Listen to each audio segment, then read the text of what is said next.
vous avez été induit en erreur quant à la signification réelle de la Bible. Vous êtes-vous déjà demandé si la Bible contenait plus que ce qu'on nous a enseigné? Est-il concevable que les véritables enseignements de Jésus aient été destinés à nous conduire à la conscience spirituelle plutôt qu'à la seule foi? Dans un monde où le noyau de la spiritualité est souvent mêlé aux dogmes religieux, une découverte égyptienne de 1945 a révélé une richesse d'écrits anciens qui pourrait complètement changer la façon dont nous interprétons le christianisme.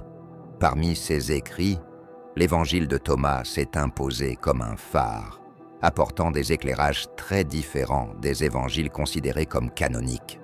Ce recueil de paroles de Jésus suggère un chemin vers l'illumination qui va au-delà des rituels religieux coutumiers, alors que les histoires et les paraboles du Nouveau Testament se concentrent sur l'éveil du divin intérieur.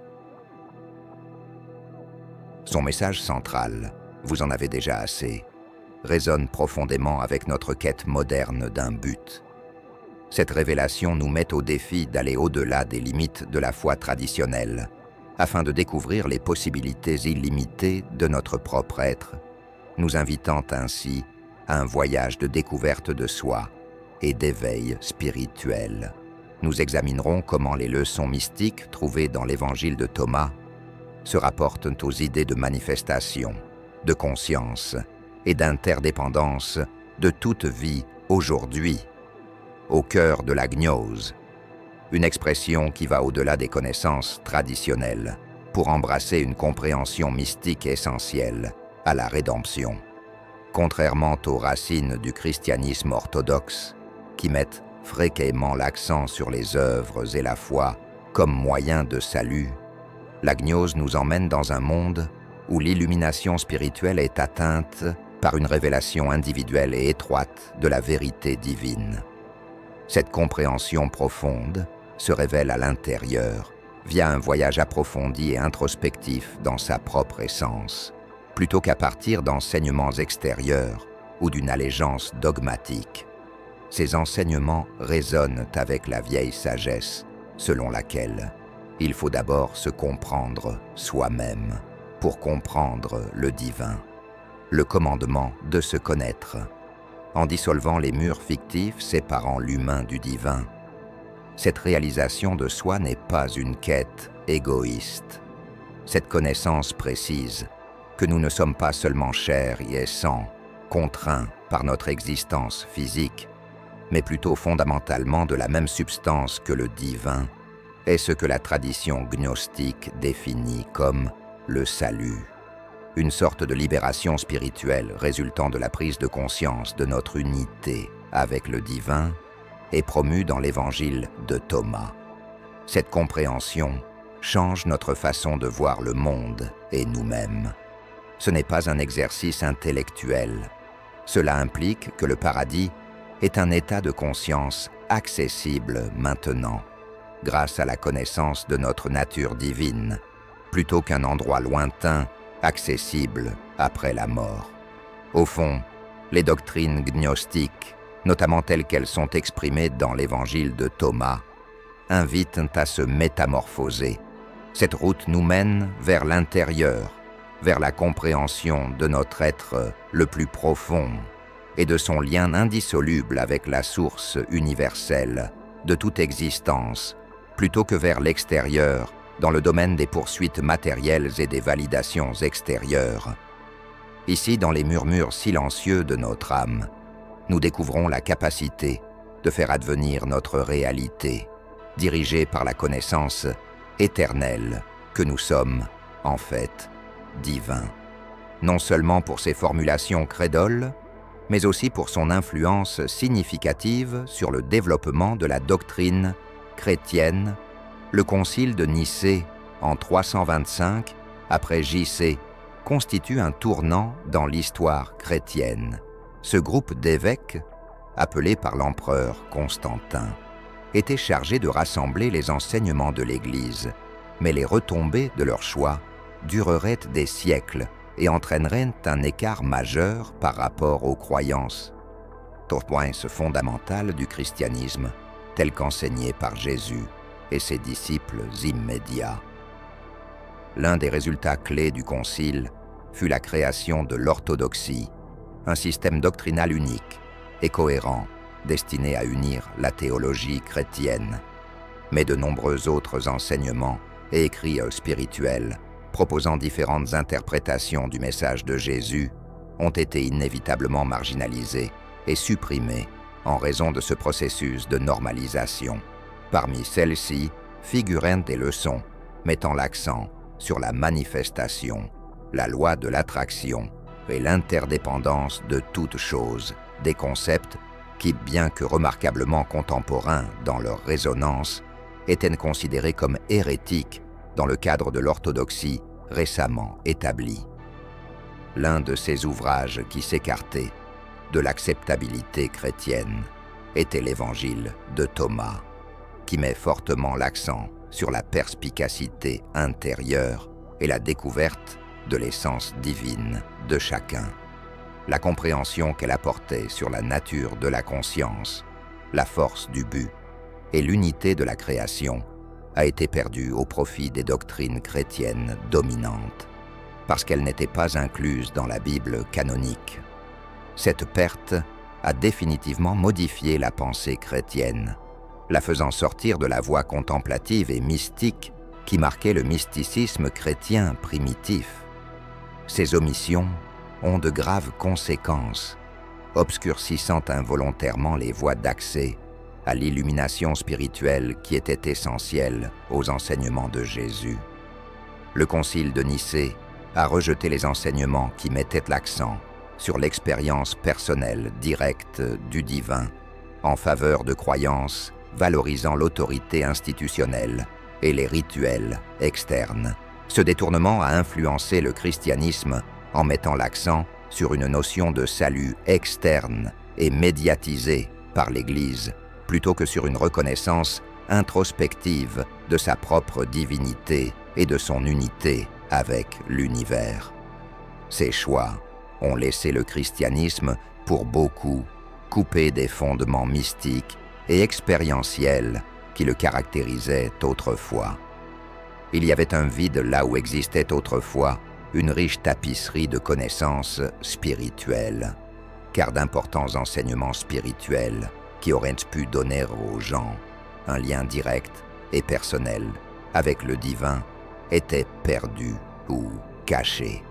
Cela a eu un impact sur la compréhension approfondie des concepts bibliques, ainsi que sur le développement spirituel individuel de nombreuses personnes recherchant une plus grande signification et une plus grande intimité dans leur religion. Reconnaissant les enseignements chrétiens perdus, nous sommes invités à réfléchir à ce qui aurait pu être et à ce qui pourrait encore être. Cet évangile va au-delà d'une simple compilation de réflexions philosophiques pour explorer l'utilité de nos sentiments et de nos croyances, et comment ils pourraient influencer la structure de notre réalité. Cela donne à la loi de l'attraction, que beaucoup de gens comprennent maintenant, une dimension plus profonde et plus complexe spirituellement, tout en s'y alignant étroitement. L'idée selon laquelle le royaume des cieux est une condition intérieure de l'être plutôt qu'un lieu extérieur et lointain est fondamentale pour l'évangile de Thomas. De ce point de vue, l'accent passe de la recherche d'une connexion divine à l'extérieur de soi, à sa réalisation et à son entretien à l'intérieur. Cela part du principe que notre condition interne, nos émotions, nos croyances et notre degré de conscience spirituelle ont un impact significatif sur notre réalité, plutôt que d'être une réalité extérieure statique et immuable. Les déclarations prononcées par Jésus, telles qu'elles sont relatées dans cet évangile, soulignent la nécessité d'être conscient et la capacité de croire pour réaliser nos aspirations. L'accent de ces leçons sur le lien direct entre notre monde intérieur et notre réalité extérieure est l'une de ses caractéristiques les plus captivantes. Selon le livre, nous pouvons profondément affecter le monde matériel en reliant nos croyances à l'énergie divine qui est en nous. Cette idée est similaire à la loi de l'attraction, selon laquelle la vie d'une personne est influencée par ses idées, bonnes ou mauvaises. Mais l'évangile de Thomas va plus loin, fusionnant ce concept avec une profonde prise de conscience spirituelle, selon laquelle notre capacité à nous manifester vient en fin de compte de notre relation avec Dieu. On ne peut pas souligner l'importance de la croyance personnelle dans ce processus. L'Évangile enseigne que la croyance est une force active et dynamique qui façonne notre vision de la réalité et, par conséquent, la réalité elle-même, plutôt que d'être un état passif. Cette idée est fondée sur une compréhension intérieure de notre unité avec le divin, qui élimine l'illusion du cosmos et du moi séparé. Notre capacité à matérialiser non seulement des besoins monétaires, mais aussi une réalité reflétant les plus hautes manifestations d'amour, de plaisir et d'épanouissement spirituel découle de ce profond sentiment d'unité. L'Évangile de Thomas offre également une compréhension profonde de l'unité et de l'interdépendance de toute existence. Ce livre ancien, à travers les paroles attribuées à Jésus, nous appelle à une reconnaissance de l'unité qui dépasse les divisions et séparations apparentes qui imprègnent la majeure partie de notre perception quotidienne du monde. La thèse centrale de cet évangile est l'interconnexion fondamentale et inextricable de toute vie et en fait de l'univers. Cette interconnexion va au-delà d'une idée théorique ou abstraite. Elle est proposée comme une réalité vécue, accessible via la réflexion et la prise de conscience de qui nous sommes vraiment. Quant aux leçons trouvées dans l'évangile de Thomas, comprendre notre position dans le cosmos et le tissu entrelacé de la vie nécessite de réaliser notre unité avec l'existence divine. Ce point de vue remet en question les points de vue individualistes dominants qui nous tiennent souvent à l'écart du monde extérieur et les uns des autres. L'évangile de Thomas nous invite à adopter un point de vue différent dans une culture qui met souvent l'accent avant tout sur l'importance de l'individu. Il considère la personne comme faisant partie intégrante d'un tout divin, plus vaste, plutôt que comme distincte et isolée. Cela implique que les lignes que nous considérons comme nous séparant des autres et de la nature sont des illusions, le produit d'une perspective étroite de la réalité, une conscience communautaire, un sentiment commun d'identité et de but, est favorisé par la réalisation et l'acceptation de cette unité et va au-delà des objectifs et aspirations personnelles. Cela ne veut pas dire que l'unicité est une mauvaise chose. Il doit plutôt être compris dans le cadre d'une réalité plus vaste et plus inclusive, dans laquelle le bien-être de chacun est étroitement lié à celui de tous. Ce point de vue juge les actes et les intentions en fonction de la manière dont ils affectent l'ensemble de la vie, plutôt que de la manière dont ils affectent immédiatement la personne. Ce changement de point de vue a des conséquences importantes. Notre attitude face à la vie change à mesure que nous commençons à nous considérer comme faisant partie d'un tout plus vaste. Nous en apprenons davantage sur les résonances de nos paroles, de nos actes et de nos idées dans ce cosmos entrelacé. Savoir que prendre soin des autres et de l'environnement, c'est en fin de compte prendre soin de soi-même, conduit naturellement à la compassion, à l'empathie et à un sentiment d'intendance envers la Terre et tous ses habitants.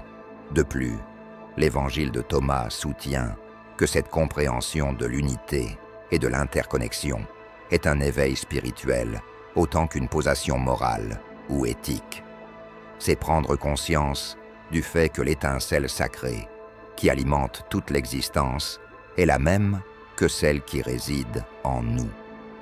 L'illusion de la séparation disparaît et la réalité de notre existence commune apparaît comme le résultat de cette union avec le divin. L'Évangile de Thomas nous invite donc, essentiellement, à dépasser nos conceptions étroites de soi et des autres, et à prendre conscience profondément de notre unité avec tout ce qui existe. Cette prise de conscience nous oblige à reconsidérer nos points de vue individualistes et nous pousse vers une conscience collective qui reconnaît l'interdépendance de toute chose. Nous percevons de ce point de vue qu'en tant que membres du réseau infiniment entrelacé de la vie, nous parcourons notre voyage spirituel le plus profond, ensemble, plutôt que seuls.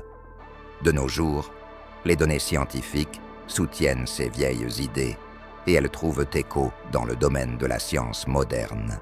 Greg Braden illustre habilement ce point de rencontre entre la sagesse spirituelle et la connaissance scientifique, en montrant comment l'énorme influence de notre conscience sur le tissu de la réalité est révélée par la combinaison des enseignements anciens et des découvertes scientifiques modernes.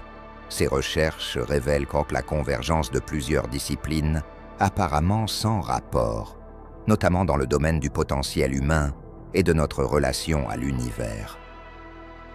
L'Évangile de Thomas enseigne d'importantes leçons sur l'influence des émotions et des croyances dans la création de notre réalité, que les observations de Braden améliorent et renforcent. Braden soutient que les découvertes faites en neurologie et en physique quantique font désormais écho au cœur des enseignements anciens sur le pouvoir de la croyance et l'interdépendance de la vie, comme ceux trouvés dans l'Évangile de Thomas.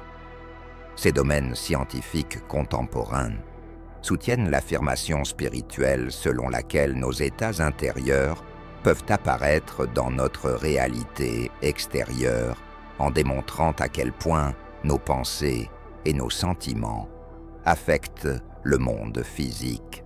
Le domaine de l'épigénétique, qui démontre comment nos émotions et nos idées peuvent affecter la façon dont nos gènes se manifestent, est l'un des principaux exemples abordés par Braden. Cette recherche révolutionnaire implique que les réactions biologiques déclenchées par nos pensées et nos émotions pourraient modifier notre santé physique et notre bien-être général. Cela est cohérent avec l'accent mis dans l'Évangile de Thomas sur la nécessité de réaliser la nature intérieure et divine pour parvenir à l'harmonie et à la santé dans la vie. La physique quantique permet également une compréhension de la réalité qui est cohérente avec l'idée d'unité soulignée dans l'Évangile de Thomas. Braden note que les particules ne sont pas des entités distinctes au niveau quantique, mais sont plutôt liées dans un réseau de potentialités façonné par les attentes et les croyances de l'observateur. La notion spirituelle selon laquelle notre conscience est intimement liée au tissu du cosmos et capable de modifier le monde matériel est soulignée par ce principe d'interconnexion ou l'impact de l'observateur sur la réalité.